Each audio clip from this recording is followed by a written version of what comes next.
ya sive navugaga ku bagabo baciye nyuma bajya mu bidafite umumaro navugaga ku bagore baciye nyuma bavuye mu buntu bw'Imana navugaga ku bahanuzi bamenyereye by'Imana bajya gusambana bakagaruka bagahanura ndagutangariza ngo igihe kirageze ugiye gukomanga usanga urugi rurakinzwe Imana ntabwo imenyerwa Imana iteye ubwoba Imana ntabwo ari umwana w'umuntu harimo batanu ngo batari bafite ubwenge Imana yacu tugirire neza ariko ijambo ry'Imana riratubwira ngo nuko igihe kigeze mu gicuku cya ninjoro Imana yacu tugirire neza ndashaka kukubwira weho wiyoberanya mu murimo w'Imana weho wambaye agakiza kandi katakurimo weho uhanura kandi bitakurimo weho ufite inzangano mu mutima wawe weho ufite ishari weho ufite ibyaha weho ukorera ibyaha abantu batabona warangiza ukagaruka mu bandi ukuzura umwuka wera bakabona ko uri umukozi w'Imana ariko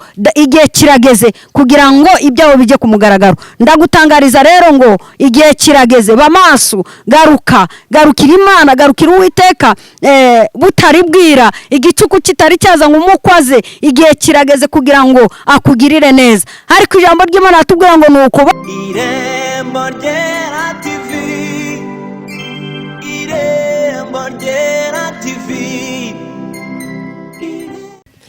Reka tubasuhuze mwebwe mwese mudukurikiye ari abari kure ndetse n'abari hafi tubifuriza ibihe byiza ariko kandi tunababwira ngo mukomeze kugira impagarike n'ubugingo n'Irembo Ryera TV tubifurije rero kugomeza kunogerwa na gahunda Irembo Ryera ribategurira kuri mikoro cyangwa se kuri kamera zacu murabonamo umushyitsi ni umukozi w'Imana yitwa Fabiola mwaramukunze cyane agira ubuhamya bwinshi agira ijambo ry'Imana ni umuhanuzi ni umuntu Imana ikoresha ibikomeye hari ibyo Imana igiye kumukoresha ndagira ngo rero tumwakire hanyuma yiyumvemo ikaze nawe uraza gukora subscribe ndetse ukore na share ku bandi kugira ngo ibintu bigende neza kandi Imana ikomeze ikore ibirenze ibyo twebwe twavuga reka tumwakire watangira wibwira abadukurikiye nakoze cyane ku mazina nk'uko umukozi w'Imana babwiye nitwa Uzamukunda Fabiola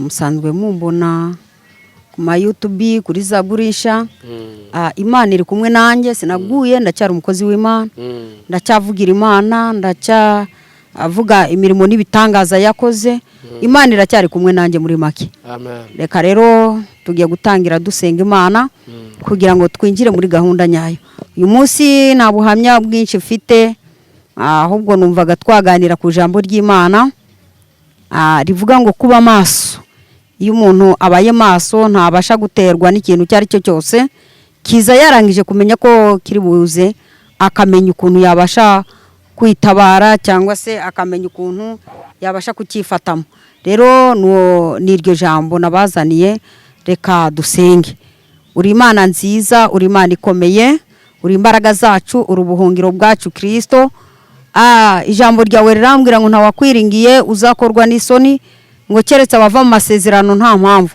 turagushimye rero kuko waturinze iyi minsi yose wabanye natwe wabaye inkomezi waraturinze uturinda ibiteye ubwoba uturinda imbaraga zose z'umwangizi na n'uyu munsi turacyavuga imbaraga zawe no gukomera kwawe izina ryawe nirabwa icyubahiro rero ndi hano kuri iyi televiziyo ndasenze kugira ngo abantu bose bacitse intege abantu bose bananiwe abantu bose baremerewe abantu bose bumva ko bava mu bushake bw'Imana nibakomere imbaraga z'Imana ziracyariho yakoraga cyagihe n'uyu munsi iracyakora reka rero utugirire neza Mana dusabye imbaraga n'ubushobozi dusabye gukomera dusabye kugira ngo ube hafi yacu kandi utubere umujyanama muri aya masaha kugira ngo dusohoze ibyawe nkuko biri urakoze kubikoreye kuyubahisha mu izina rya Yesu amen murakoze cyane ni wa mugore nyine ndagarutse ku Irembo Ryera TV ndagarutse kubabwira ko Yesu agira neza ndagarutse kubabwira ko Yesu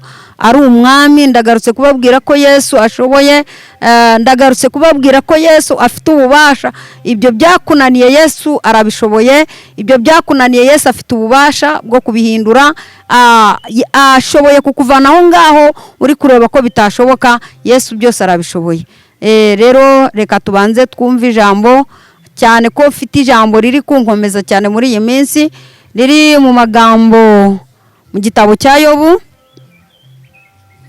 Yobu ni ibice 20. Yobu ni ibice 28 umurongo wa 28.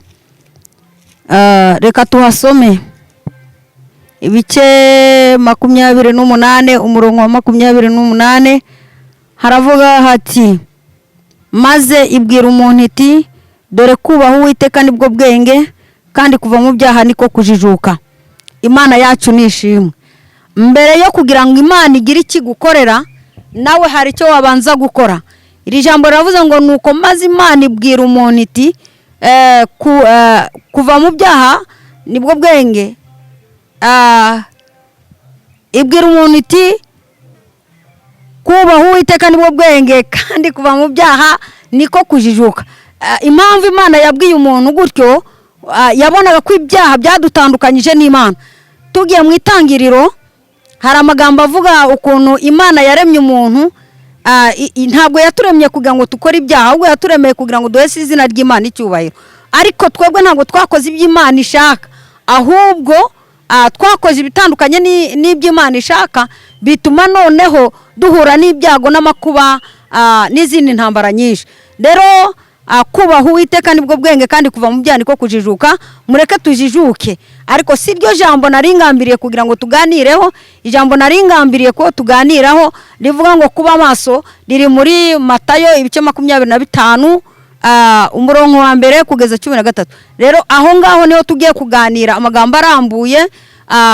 Va mu byaha mbere yo kugira ngo Imana ikugirire neza. Va mu byaha, va mu bitafite umumaro. Tandukana n'icyaha n'igisa nacyo. Ambara izindi mbaraga, wegera Imana. Imana izakugirira neza. Ikigutandukanya n'urukundo rw'Imana n'icyaha. Nuva mu byaha, Yesu azakugirira neza. Reka dusome ayo magambo rero niturangiza tuyaganireho. Ari muri Matayo ibice 25. Navuga ngo ni Matayo, Igitabo cya Matayo ibice 25 umurongo n'uwa mbere. Ibice 25 umurongo n'uwa mbere haravuga ngo umugani w'abakobwa 10. Ngo icyo gihe ubwami bwo mu ijuru buzagereranwa n'abakobwa 10 bajyanye amatabaza yabo bajya gusanganira umukwe. Ariko muri abo 10 abatanu bari abapfu, abandi 5 bari abanyabwenge. Abapfu bajyanye amatabaza yabo nibajyana amavuta, ariko abanyabwenge bo bajyana amavuta mu mperezo zabo hamwe n'amatabaza yabo. Umukwe atinze bose barahunikira barasinzira. 6 Ariko nijoro mu gicuku habaho urusaku ngo umukwe araje, nimusohoke mu musanganire. Maze ba bakobwa bose barahaguruka baboneza amatabaza yabo. Abapfu babwira abanyabwenge bati nimuduhe ku mavuta yanyu kuko amatabaza yacu azima. Ariko abanyabwenge barabahakanira bati hoya, ntabwo barabahakanira bati ariko abanyabwenge bati hoya, ntiyadukwira twese, ahubwo ni mujye mu bahanjuzi. Nimujye mu bahanjuzi, mu bahanjuzi muyigurire. Bagiye kugura nawe umukwe, nawe mu bukwe urugi rurakingwa. Hanyuma aba bakobwa bandi nabo baraza barahamagara bati nyakubahwa dukingurire. Nawe arabasubiza ati ndababwira ukuri yuko ntabazi. Nuko mube maso kuko mutazi umunsi cyangwa igihe Imana yacu itugirire neza. Tugiye kuganira rero kuri aya magambo. Aya magambo asobanuye abakobwa 10 bajyanye amatabaza yabo, bari bagiye gusanganira umukwe. Birashoboka ko bari bagiye mu bukwe kandi biteguye bose, bari bazi ko bari maso. Imana yacu itugirire neza. Ntabwo ko intego y'iri jambo ari ukuba maso. Aba bakobwa 10 bose bari bambaye imyenda myiza, bari basa n'abagiye gusanganira umukwe, bari bambaye neza. Nta wabarebaga ku buryo bw'umubiri ngo asange wenda nta muzi murimo. Ariko mu buryo bw'umwuka harimo 5 ngo batari bafite ubwenge. Imana yacu tugirire neza. Ariko ijambo ry'Imana riratubwira ngo nuko igihe kigeze mu gicuku cya nyinjoro. Imana yacu tugirire neza. Ndashaka kukubwira weho wiyoberanya mu murimo w'Imana, weho wambaye agakiza kandi katakurimo, weho uhanura kandi bitakurimo, weho ufite inzangano mu mutima wawe, weho ufite ishari, weho ufite ibyaha, weho ukorera ibyaha abantu batabona, warangiza ukagaruka mu bandi ukuzura umwuka wera bakabona ko uri umukozi w'Imana. Ariko igihe kirageze kugira ngo ibyawo bijye kumugaragaro. Ndagutangariza rero ngo igihe kirageze, bamaso, garukira Imana, garukira Uwiteka, butaribwira igicuku kitari cyaza ngo umukwaze. Igihe kirageze kugira ngo akugirire neza. Ariko ijambo ry'Imana atubwira ngo nuko babakobwa bandi bo bajyanye amavuta yabo bari bafite mu mperezo babika n'ayandi ku ruhande, kuko bari biteguye ko wenda umukwe ashobora gutinda, nuko bagenda babitsa andi mavuta ku ruhande. Nawe rero biragusaba kugira ngo ugaruke mwene data, weho waciye zapanya, uragenda ukora ibyaha, uragenda ugira inzangano, uragenda ugira umujinya, uragenda uraroga kandi witirira izina ry'Imana. Imana iraje, Yesu araje, mu gicuku cya nyinjoro kirageze. Ndagutangariza ngo garuka vuba, ijoro ritari ryakwirira. Imana yacu tugirire neza. Bibiliya irambwira ngo rero aba bakobwa 10 bageze igihe ngo bararyama mu gicuku cya ninjoro, ngo barasinzira, barahunikira. Hari abantu bahunikiriye muri iyi minsi, hari abantu bagifata iby'Imana ko Imana itakiriho, abantu bari kuvuga ko Imana itagikora, abantu baravuga ko Imana itakireba. Ndagutangariza ko Imana iriho, kandi Imana yakoraga kera n'uyu munsi iracyakora. Imana yacu iracyafite imbaraga, Imana yacu iracyafite amaboko. Ndagutangariza ngo weho uri kuvuga ko Imana itakurora, irakureba aho wiherereye hose, mu byo ukora byose Yesu arakureba. Bibiliya irambwira rero ngo nuko mu gicuku cya ninjoro ngo bararyama, barahunikira, barasinzira, kubera ko umukwe yaratinze, kubera ko umukwe atari yakaje vuba, nuko barasinzira. Ariko abanyabwenge bo bari bafite amavuta mu mperezo yawo. Imana yacu tugirire neza. Bibiliya irambwira ngo mu gicuku cya ninjoro rero Yesu araza. Haleluya. Umukwe araza ngo akomanga ku rugi. Amaze gukomanga ku rugi ngo asanga abakobwa 5 b'abanyabwenge bari maso, bari biteguye, bari bafite amavuta mu mperezo.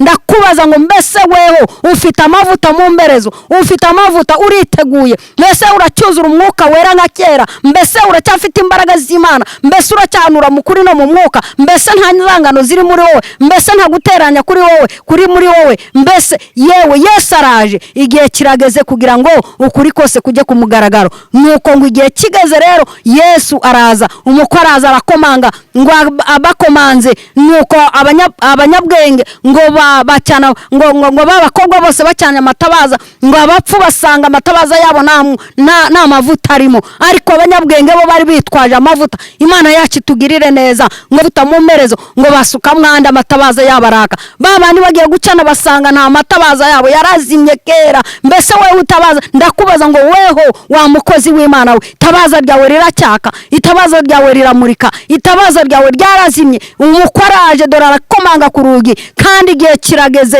kirageze kugira ngo abagororerwa bagororerwe, kandi buri muntu wese azagororerwa ibihwanye n'ibyo yahawe. Imana yacu tugirire neza. Ngo umukwe amaze gukomanga, ngo arinjira, ngo asanga ngo babakobwa bandi basaba bagenzi babo ngo ku mavuta. Ababasabye ku mavuta, abandi barababwira ngo ntabwo yadukwira, nimujye mu bahanjuzi. Yewe mukozi w'Imana ukora ibyangu uzihana ejo.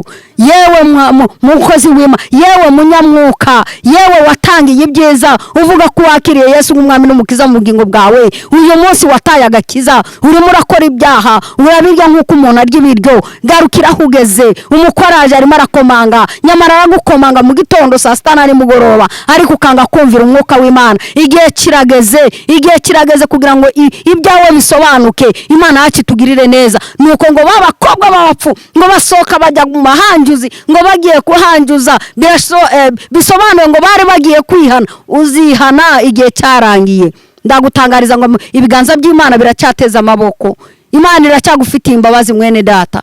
kuba usambana ukava aho ngaho nta kibazo ugize, ni imbabazi z'Imana zikikuriho. hariho abasambana bakahavana za sida, abandi bakahavana urupfu. mbese weho niki watanze? ariko ndagutangariza ngo garukira aho ugeze. hari igihe uzakinisha Imana ukavuga ngo je nzaza kwihana, ugasanga urugi rwakinzwe, nk'uko ba bakobwa 5 b'abanyabwenge 5 b'abapfu bagiye gushaka amavuta, bagaruka bagasanga urugi rwakinzwe. nawe igihe kirageze kugira ngo ugarukiraho ugeze. Imana ntabwo imenyerwa. Imana si umwana w'umuntu. Imana ni Imana mu cyubahiro cyayo. Imana irashoboye. Imana ifite imbaraga. ibyagucogoje ni byinshi, ariko aracyateza ibiganza kugira ngo ugaruke wongere ukorere Imana nko mu minsi ya kera. urakoze adotaya bini o live sive meni ota ebini fo aya sive. navugaga ku bagabo baciye nyuma bajya mu bidafite umumaro. navugaga ku bagore baciye nyuma bavuye mu buntu bw'Imana. navugaga ku bahanuzi bamenyereye by'Imana bajya gusambana bakagaruka bagahanura. ndagutangariza ngo igihe kirageze, ugiye gukomanga usanga urugi rurakinzwe. Imana ntabwo imenyerwa. Imana iteye ubwoba. Imana ntabwo ari umwana w'umuntu.